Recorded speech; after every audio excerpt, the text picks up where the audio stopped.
गुरु प्यारी साध संगत जी, आपके कदमों में फिर से हाजिर है आपका विनोद लंदन से। पूज्य मस्ताना शाह बलूचिस्तानी जी की पवित्र साखियाँ लेकर आज कल से आगे। साखी कानेवाड़ा का सत्संग। अब दोबारा खैरा खुर्द से कानेवाड़ा के दौरे का हाल लिखना शुरू किया जाता है। हरिपुर धाम खैरा खुर्द में रात का सत्संग करके अगले दिन छज्जू महात्मा के मजबूर करने पर कानावाड़े गए और वहाँ मजलिस की। महात्मा छज्जू बच्चा ही था मगर उसे प्यार बहुत था, अपने प्रेम के वश में करके ले गया। अगले दिन सुबह सत्संग में ये वचन फरमाए, जब काल आएगा ये सुरत हर चंद रोएगी पर कोई मदद नहीं दे सकेगा, और वह ऐसे रास्ते पर जाकर डालेगा जो बाल से भी बारीक है और चींटी की ताकत नहीं जो उस पर चल सके, और सुरतें उस रास्ते पर जाने में कट कट के नीचे जहाँ नरकों के कुंड भरे पड़े हैं गिर गिर पड़ती हैं, और जैसी तकलीफ़ होती है उनका बयान नहीं किया जा सकता। संत दयाल इस जीव को पुकार पुकार कर कहते हैं कि तू सतपुरुष का पुत्र है, ऐसी करनी मत कर जो जम की चोट खानी पड़े।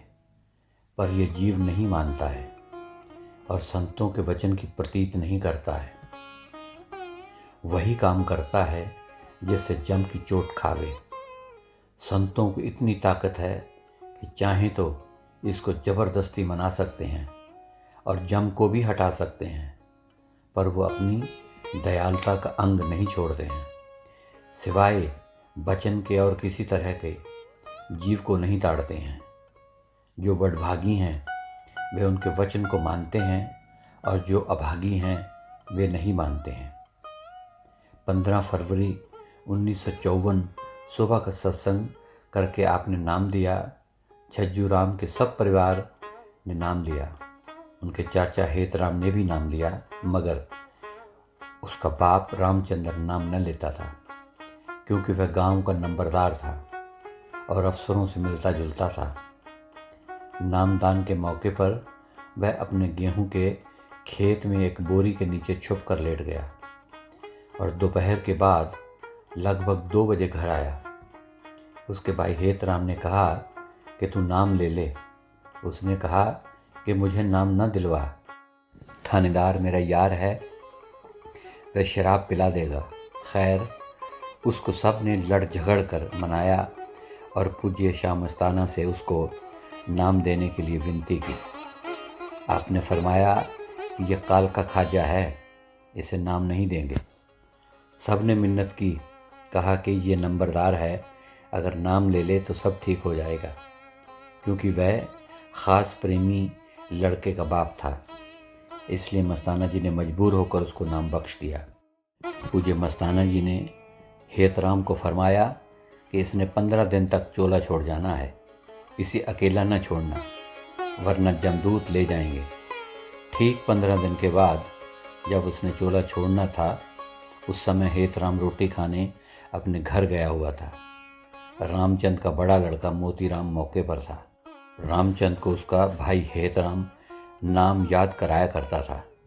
अब वह नाम भूल गया और उसे यमदूत लेने के लिए आ गए। रामचंद दुहाई देने लगा कि हेतराम को जल्दी बुलाओ, मुझे 2 आदमी बड़े बड़े दांतों से खाने को आते हैं। मोतीराम भागकर हेतराम के पास गया और कहने लगा कि पिताजी को 2 आदमी मार रहे हैं। उसने गाली निकाल कर कहा, भागो और मारो उनको, वे कौन हैं? मोतीराम कहने लगा कि हमें तो वो दिखाई नहीं देते। जब हेतराम अपने भाई रामचंद के पास पहुंचा तो वह कहने लगा कि हेतराम, ये बड़े बड़े दांतों वाले मुझे खाते हैं, मुझे जल्दी बाबे का नाम याद करवा। हेतराम ने बड़े जोर से नारा लगाया। यमदूत एकदम घर से बाहर हो गए। दूसरा नारे पर सहन से बाहर घर के दरवाजे में चले गए और तीसरे नारे पर गली में चले गए। चौथे नारे पर दिखाई देने बंद हो गए। फिर रामचंद्र को नाम भी याद आ गया और उसने बड़े जोर से खुद नारा लगाया और शरीर छोड़ दिया। ये बात 1 मार्च 1954 रात 9 बजे की है। साखी रोड़ी का सत्संग। कान्नेवाड़ा के सत्संग पर गांव रोड़ी से 2-4 प्रेमी आए और विनती की कि रोड़ी में भी सत्संग देते जाएं। वहाँ एक समाधि है, वह भी देखें। रोड़ी के रास्ते में एक ग्रंथी मिला जिसका नाम शायद पाग सिंह था। कहने लगा कि तुम ग्रंथ साहब को नहीं मानते। पूज्य मस्ताना जी ने फरमाया, असी तो मानदे हाँ, तुसी नहीं मानदे। ग्रंथी कहने लगा, हम तो रोज़ाना दोनों समय पाठ करते हैं, हम कैसे नहीं मानते। इस पर पूज्य मस्ताना जी ने उसको वाणी की एक तुक सुनाकर समझाया, पर वह कुछ समझा। रात को सत्संग हुआ और वह ग्रंथी नाम भी ले गया। वहाँ सरदार निरंजन सिंह के चौबारे में रहे। वह रात बहुत तकलीफ़ में काटी क्योंकि रामचंद्र के कर्मों का बहुत बोझ था। सुबह पूज्य मस्ताना जी ने पूज्य मनीष साहब जी को और प्रताप सिंह भेड़कुट को तो डेरे सच्चे सौदे भेज दिया क्योंकि वहाँ सेवा चल रही थी, और पोथी पढ़ने के लिए राम सिंह भेड़कुट को रख लिया। अगले दिन आप सरदार गुरबख्श सिंह और गुरदयाल सिंह के साथ गांव थिराज चले गए। एक दिन वहां रहकर दूसरे दिन सच्चे सौदे आ गए। साखी मैनेजर को गांव थिराज मजलिस के लिए भेजना। कुछ दिनों के बाद पूज्य मस्ताना जी ने पूज्य मनीष साहब जी को हुक्म दिया कि थिराज जाकर मजलिस करके आओ। पूज्य मनीष साहब जी के साथ छज्जू राम और लाला बनवारी लाल मोदी अमरपुर वाले भेज दिए गए। हमने रोटी बांध ली। आगे सरसा से रोड़ी जाने वाली बस न मिली, ख़राब थी। हम गाड़ी पर सवार होकर बड़ागुड़ा रेलवे स्टेशन पर उतर गए और रोड़ी जाने वाली बस का इंतज़ार करने लगे, मगर कोई बस न मिली और दूसरी किसी सवारी का भी इंतज़ाम न हुआ।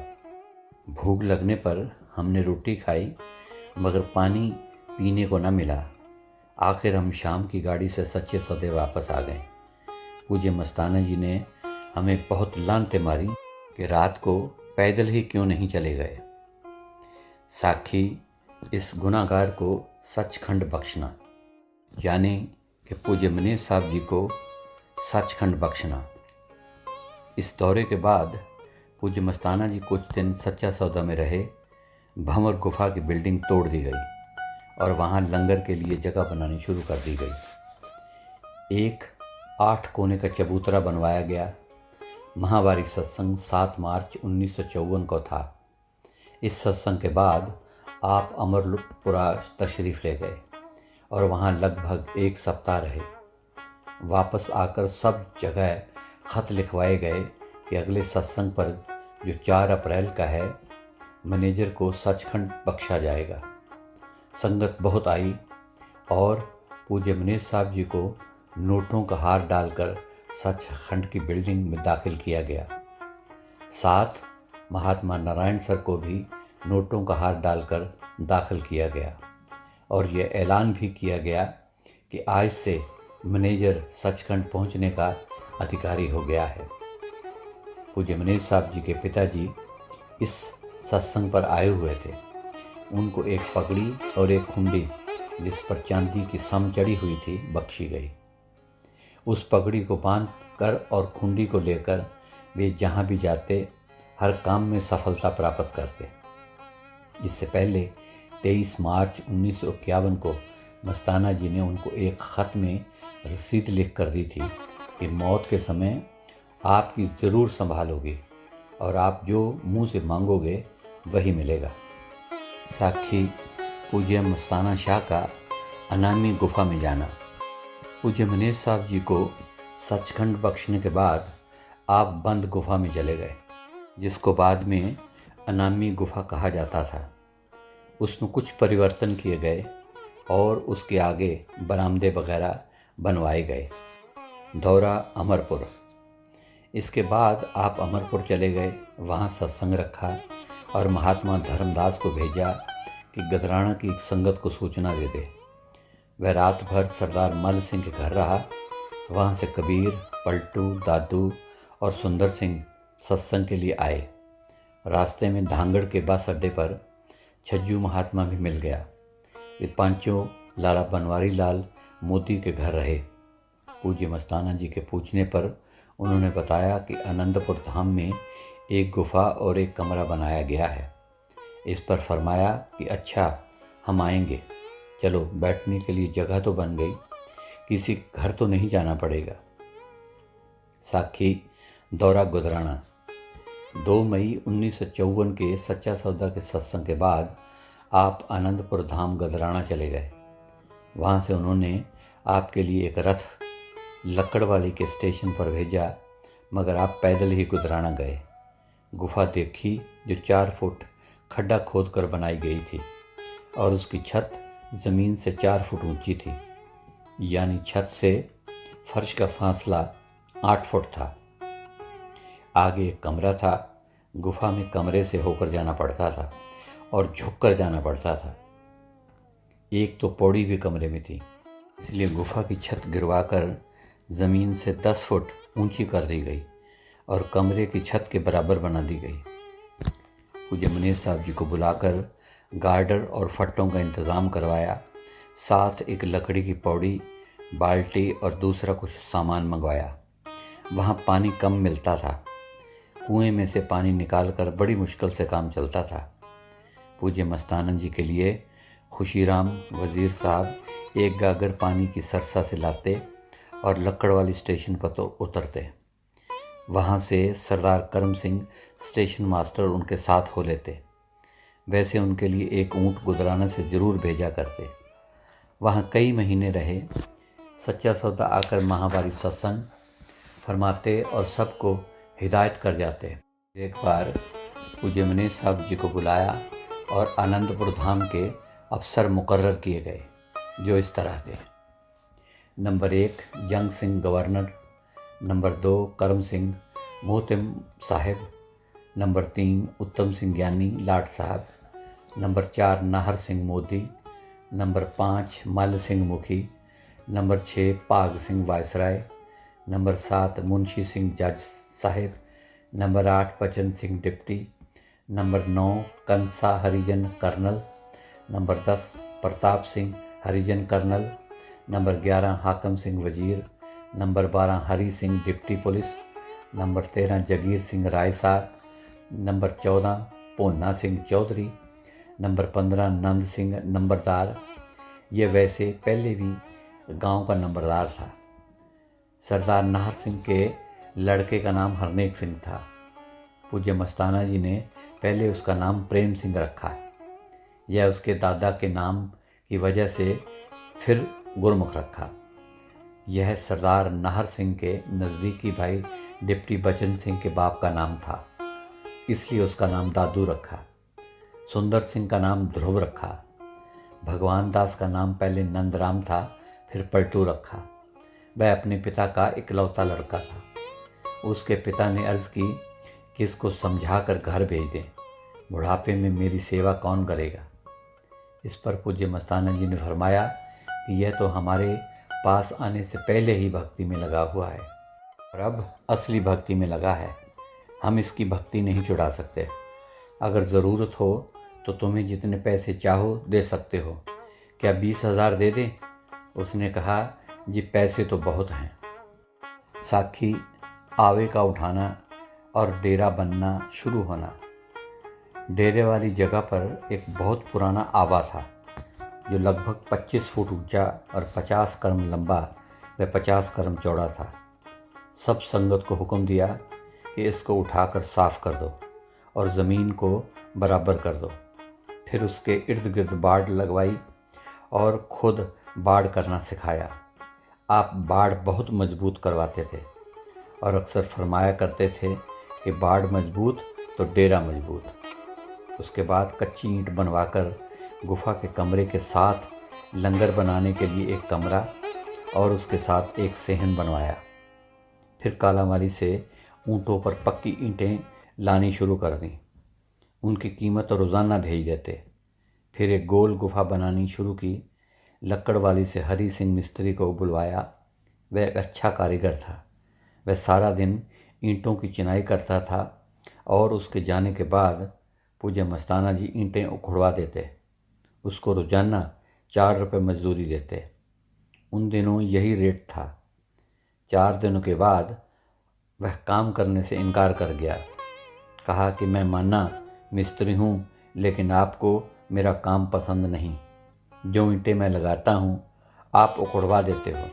इस पर पूज्य मस्ताना जी ने फरमाया कि तुझे क्या, तू अपनी मजदूरी लिए जा। मगर वह न माना।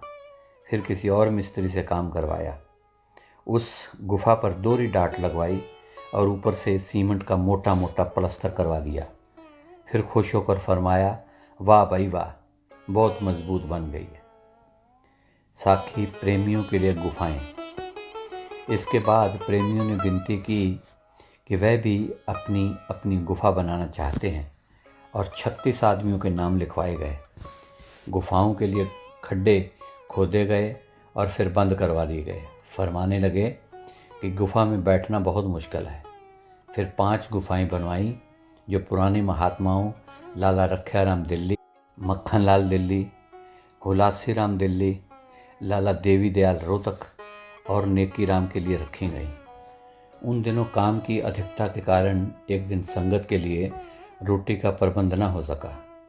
काम तो वैसे हमेशा ही ज़्यादा रहता था, मगर उस दिन कुछ ख़ास ही ज़्यादा था।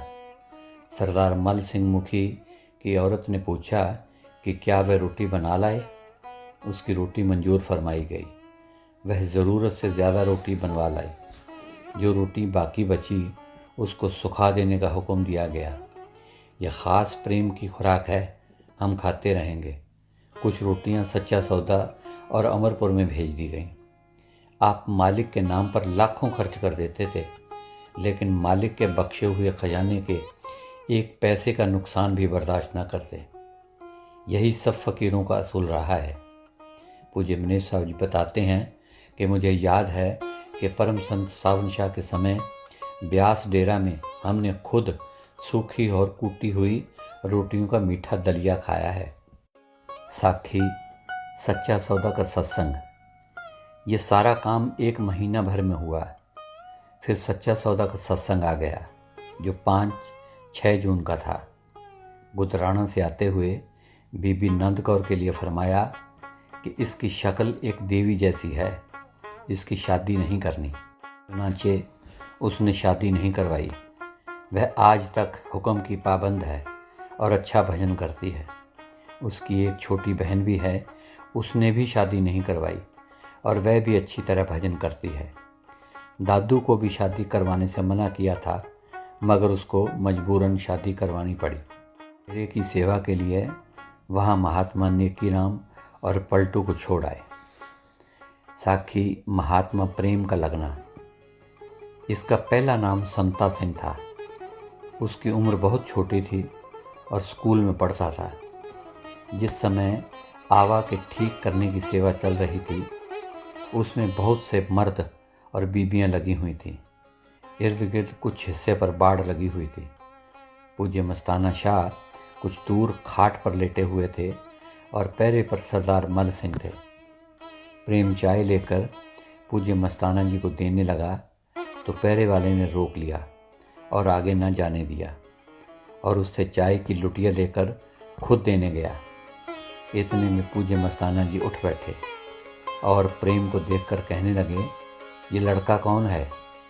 मल सिंह ने बताया कि ये मिस्त्री का भाई है। मस्ताना जी बोले, अच्छा सगा भाई है? जवाब मिला, हाँ जी। मस्ताना जी ने ये 2-3 दफ़ा पूछते रहे। प्रेम ने फतह बुलाई तो पूज्य मस्ताना शाह ने 2 बार फतह बुलाई। फिर प्रेम घर जाकर कहने लगा कि मैं तो नाम लूँगा। घर वाले कहने लगे, ना ना, अभी तेरी उम्र छोटी है। लेकिन यह नामदान के समय नाम वालों में मिलकर बैठ गया और नाम ले लिया। एक बार मोटा सिंह के साथ चक नारायण सिंह चला गया। पूज्य मस्ताना शाह ने उसका नाम प्रेम सिंह रखा। फिर पूछा कि नाम ठीक है ना? उसने कहा, हाँ जी।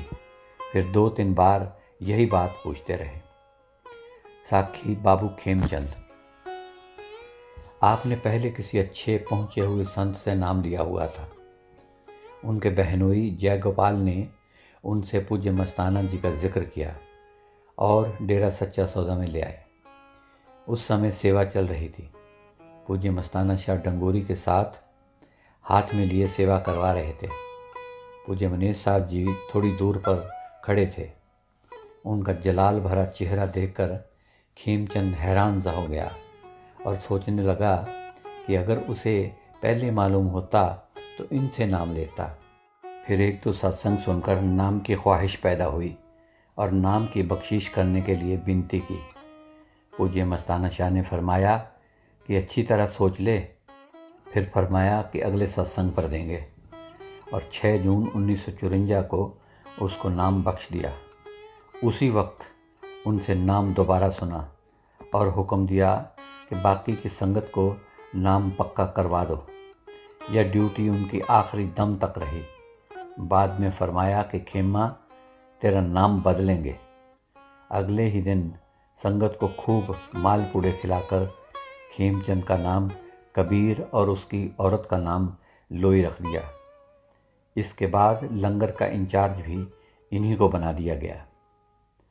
साखी दर्शन ही सत्संग है। शाहपुर बेगू के एक प्रेमी चंदू ने सत्संग के लिए विनती की और उसका सत्संग मंजूर फरमाकर पूज्य मनीष साहब जी को सत्संग करने की ड्यूटी लगा दी और संगत को हुक्म दिया कि सब सत्संग में जाएं। सारी संगत चले गई। कुछ देर बाद पूज्य मस्ताना जी गुफा से बाहर आकर चक्कर लगाने लगे। एक कमरे में 2 बीबियां छुपी हुई दिखाई दी। एक साधु को भेजकर पता किया तो मालूम हुआ कि माता लोई और विद्या हैं। उनको बुलाकर पूछा कि जब तुम्हें हुक्म दिया गया है तो वे सत्संग पर क्यों नहीं गई। उन्होंने उत्तर दिया कि जिसके लिए जाना था वह तो इधर ही हैं।